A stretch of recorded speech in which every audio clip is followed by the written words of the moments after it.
Hello, fellow risk takers, and welcome to my worst investment ever. Stories of loss to keep you winning. In our community, we know that to win in investing, you must take risk, but to win big, you've got to reduce it. Ladies and gentlemen, I'm on a mission to help 1 million people reduce risk in their lives, and that mission has led me to create the Become a Better Investor community. In the community, you get access to our global asset allocation strategies and stock portfolios, our investment research, weekly live sessions, and most importantly, the risk reduction lessons I've learned from more than 500 guests.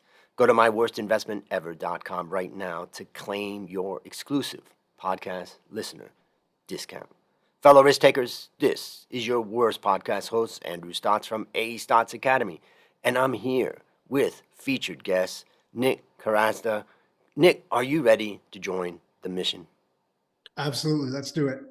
And I'm going to introduce you to the audience. Nick was buying rental properties around the greater Toronto area and couldn't find anyone to help him find the data he needed to make educated decisions about local investment properties. Together with his brother Tom, they quit their jobs in the software industry to start Rockstar Real Estate. What began as two brothers working out of a closet with 0 clients has turned into a team of over 60 people working with thousands of clients who have now purchased billions of dollars in income property all across Ontario. They've authored 3 books, host a growing podcast, and run an educational membership program with over 1,000 clients and 22 different instructor-led classes. My God, that's amazing, Nick. The entire purpose of Rockstar Real Estate is to help Canadians build and buy assets that will help them live life on their own terms. Nick, tell us about the unique value that you bring to this wonderful world. Look, we're just two guys that grew up in this area trying to figure things out. And I think what separates us is that we're just willing to share things, the good, bad, or ugly. That's it. It's like, hey, look, we don't know everything. We've figured some things out as we go. We're still trying to figure some things out. And if we can give people a little bit of a shortcut in some way by sharing the lessons that we've learned the hard way so that they can learn them the easy way, and then maybe skip those, and maybe they can get into some more advanced lessons and then make those mistakes and share them with us. And that's it. No different than what you do. I just think Yep. that a bunch of people working together, we all learn faster, we all grow more, we all help each other, level up a level. Tell us a bit about the podcast, what people should expect when they, listen in. So our podcast is called the Your Life Return Show. So that is everything we believe in. Like even with real estate and investing, we believe it's a means to an end, right? It's about living life on your terms and having options. And the society we live in, you need financial options as well. So we do discuss some macro stuff. We discuss real estate trends here, but it's beyond that. We bring on like a performance doctor that works with an NHL team to discuss like performance nutrition and that type of thing. Well, we had a guest on the other day that's running a business, a decent sized business, buying and reselling sneakers in that industry and in that world. So or people that we bring in other investors that have how they real estate has helped them live life on their terms. So it's just a wide range of things, just really about people that are out there doing what they want to be doing the way they want to be doing it, not harming anyone, but getting the results they need to live life on their terms. And it's really just kind of a range of topics. Mm. And talk about the membership program. I know, I have some different groups and things like that, but nothing like this group that you've got with over 1,000 clients and 22 different instructor-led classes. Yeah. Well, look, we started with 2. Okay, so the extra 20 came just from demand over time because we've been at this for a while. So our team, delivers a lot of them now. We get other professionals, but the membership is really geared towards real estate investors, primarily Canadian real estate investors, and even Yep. more so local because we'll hold their hand on the whole process.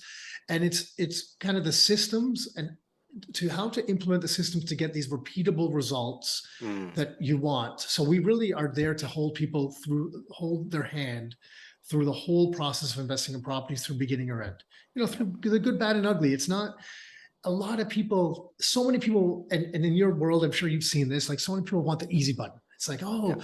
what's the number one best investment that's going to make me $2 million tomorrow? And I'm like, yeah, okay, I'm looking for that too. Let me Yeah, know, right? exactly.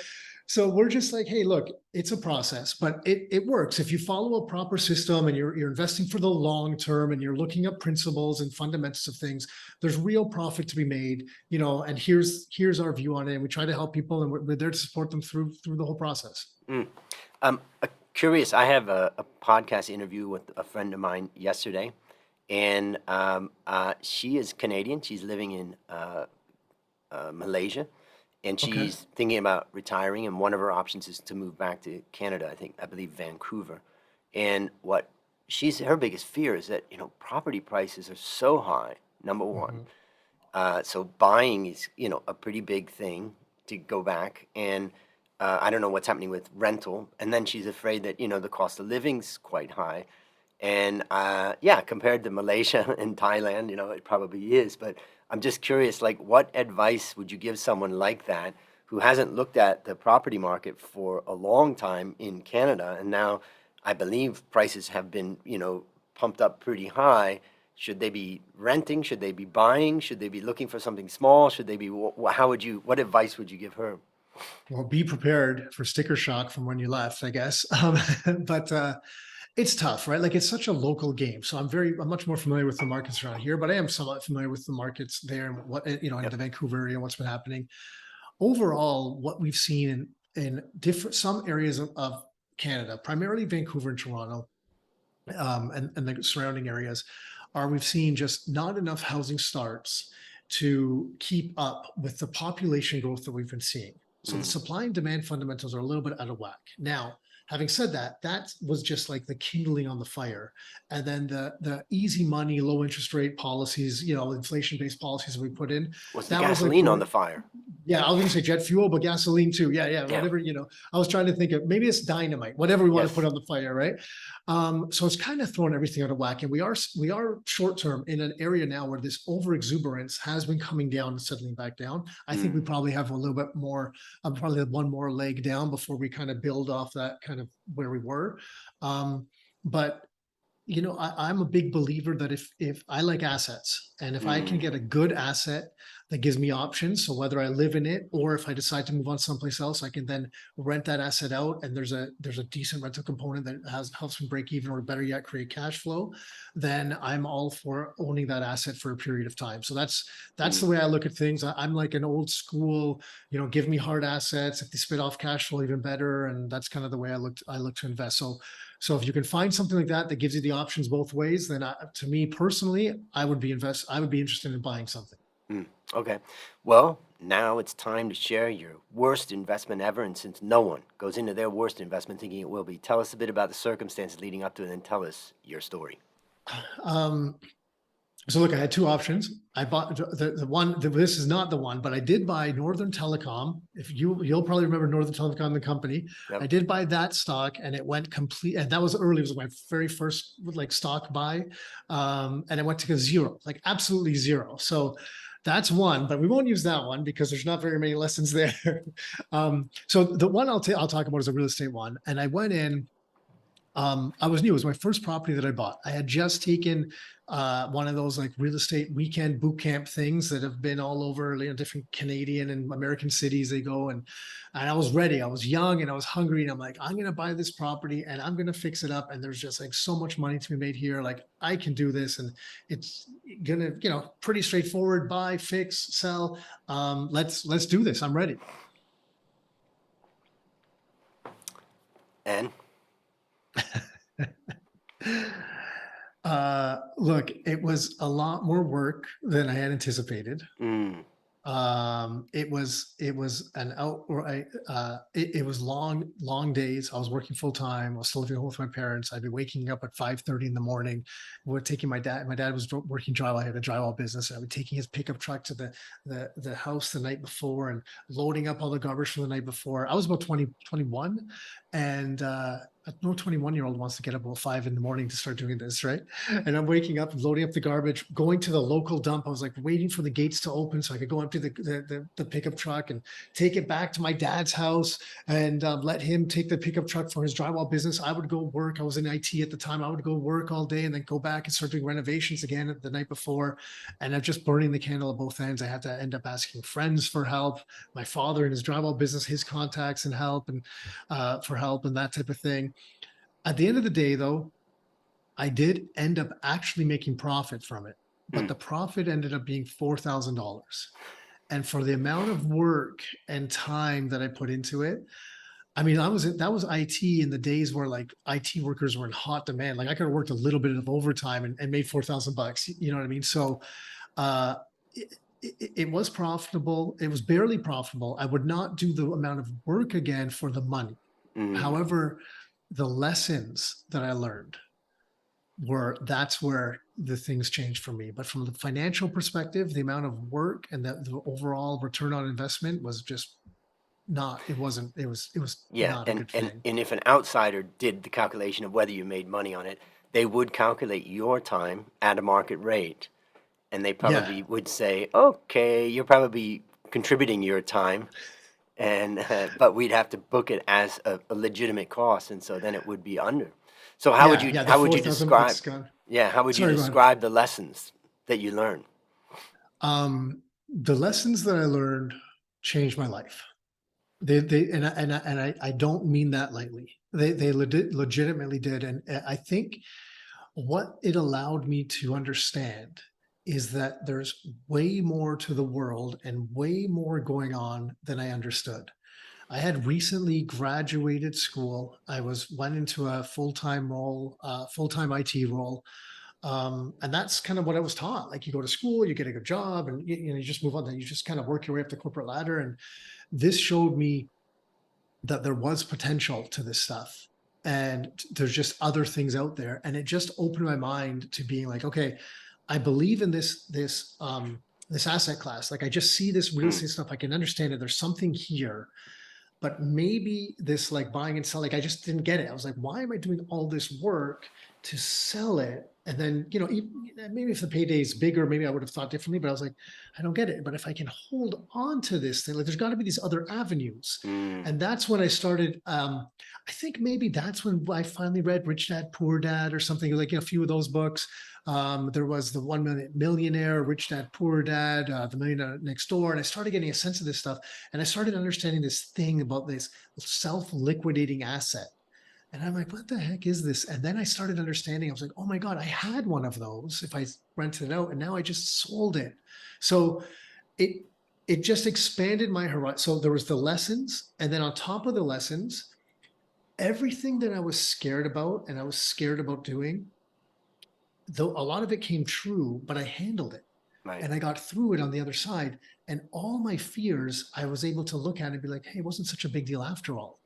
So as I encountered the same situations later on, I was like, oh, okay, I got this problem, whatever, foundation's kind of caving in or something. Okay, I've dealt with that. No problem, I can handle it. So myself as a person, I feel like I grew as a person and I was able to handle bigger problems.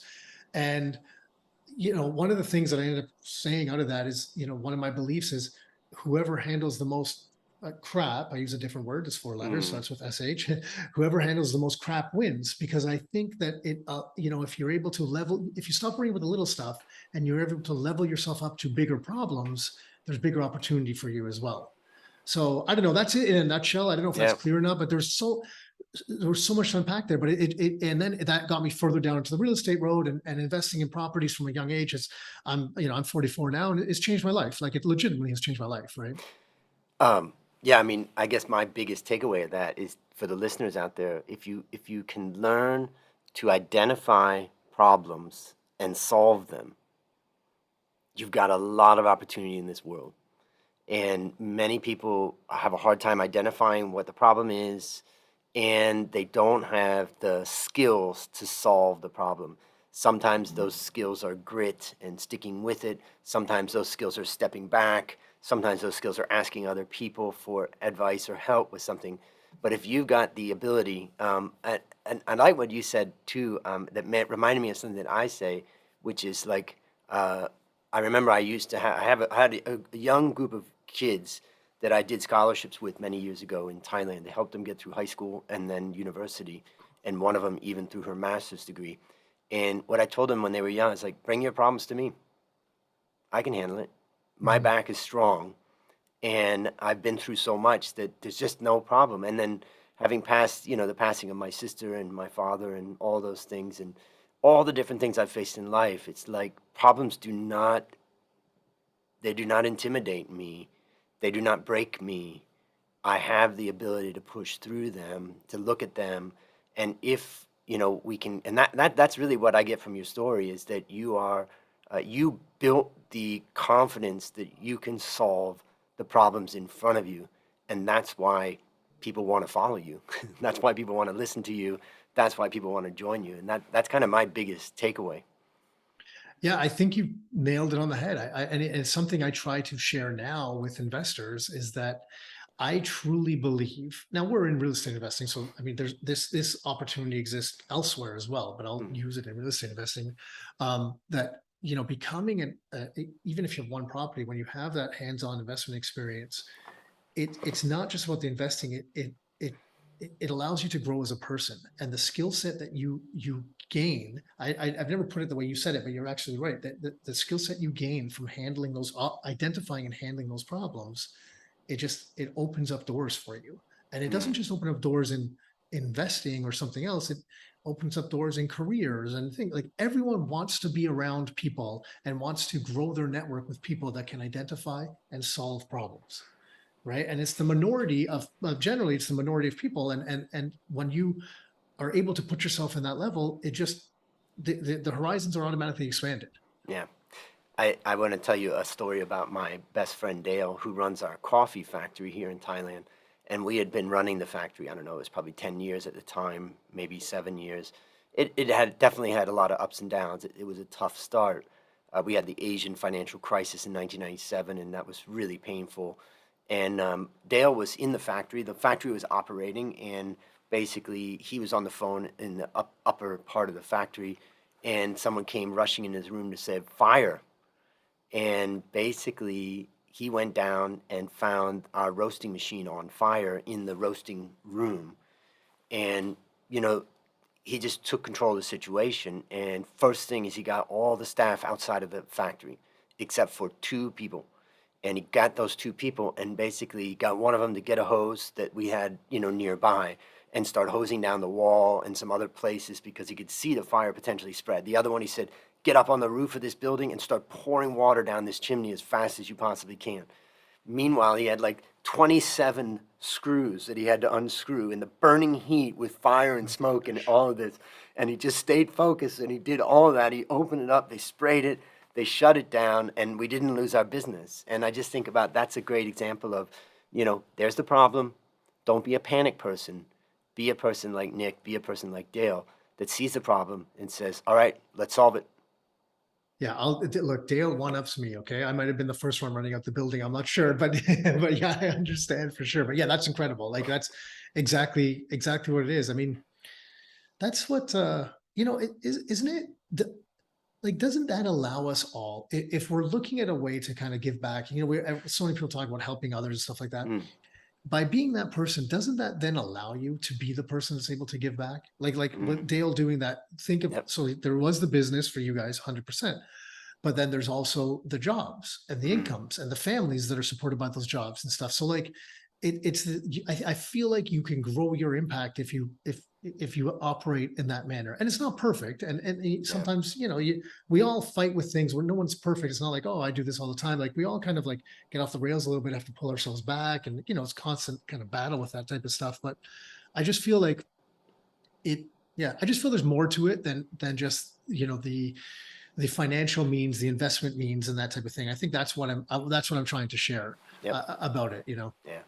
Dale and I oftentimes think about how one of the things that's great about getting older in business is you really are accumulating experience under fire. And you are, and that's experience is so valuable, and it means you're not shaken by a lot of situations. And sometimes we have a little saying that we say, which is when we see someone really shaken under something that's pretty minor, we sometimes say crushed by the weight of a feather. Hmm. Yeah. So build those experiences and, build that strength, and you're valuable not only to yourself, to your family, but as you can see, to all your clients and the people around you that are inspired by that. So let me ask you, based on what you learned from this story and what you continue to learn, what one action would you recommend our listeners take to avoid suffering the same fate? Suffering the same fate for my investment. Yeah, from the mistake, let's say, your worst investment. Yeah. uh I think I would look. I mean, it was early in my investing career. It was my first investment. Hmm. I would look for more information first. I was kind of the leap first, and it got me in there, and that's good. And there's something to be said for that as well.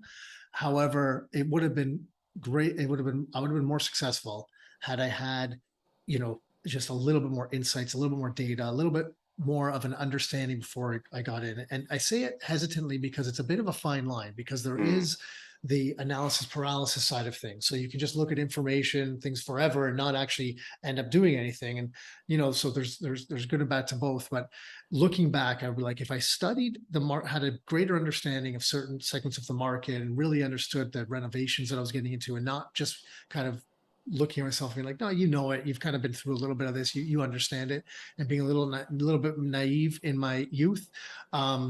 I would have it would have turned out even better, I think, because there Hmm. would have been actually Yep. some real profit there, as well as lessons instead of just the lessons. But I did get the most. I look at it that I got the most valuable part, which was the Yep. lessons, Yep. right? So, but it would have been nice to have a little bit more money come in because of it as well. As our parents used to say, look before you leap. Yeah, exactly, So, exactly. Look and maybe double check. yeah, exactly. So, what's a resource of yours or any others that you'd recommend for our listeners? Oh man, if they want anything that we're up to, they can just go to our website's rockstarinnercircle.com. We have a few free books there, so they can just Hmm. click on books. We put together a few different books, primarily around Canadian real estate stuff. Some of the lessons kind of are more wide ranging and almost international, really. But the books to me, I'm a book guy. They're the most valuable thing. But Mm. up there's podcasts and videos and stuff like that too. But it's nice to get a free book if you can. Yep. Great resource, and we'll have a link to that in the show notes. Last question. What's your number one goal for the next 12 months? Oh man, it's funny you say this. So there's a bit of a story to this. So for a while here, we've been looking for someone. My brother and I. So we're the two. Our businesses together. Some of our investing and also the main businesses. Um, and we've been the bottleneck at some stuff, and we've recently added a couple of team members who've been excellent, and they've handled a lot more stuff and have freed up. So they've taken a little bit to get up and running, and they've been handling some things, and we're less at the bottleneck. Which means that the good news about that is that I now need to go and find bigger problems to handle. So the goal for the next 12 months is exactly what we've been speaking about. Now that I've managed to take a lot of the operational little stuff off, day-to-day things off my plate, I have some more free time, which I'm excited about, because it's to find bigger problems to turn into opportunities and see where that takes us in as far as growth. Mm. Exciting, exciting. Well, listeners, there you have it. Another story of loss to keep you winning. If you haven't yet joined the Become a Better Investor community, just go to myworstinvestmentever.com right now to claim your spot. As we conclude, Nick, I want to thank you again for joining our mission. And on behalf of A Stotz Academy, I hereby award you alumni status for turning your worst investment ever into your best teaching moment. Do you have any parting words for the audience? I appreciate it, Andrew. I think actually what you're doing great. And if anyone's listening, there's opportunity out there. Never think there's not. Just go grab it. Go grab it, ladies and gentlemen. That's a wrap on another great story to help us create, grow, and protect our wealth. Fellow risk takers, let's celebrate that today we added one more person, Nick, to our mission to help 1 million people reduce risk in their lives. This is your worst podcast host, Andrew Stotz, saying, I'll see you on the upside.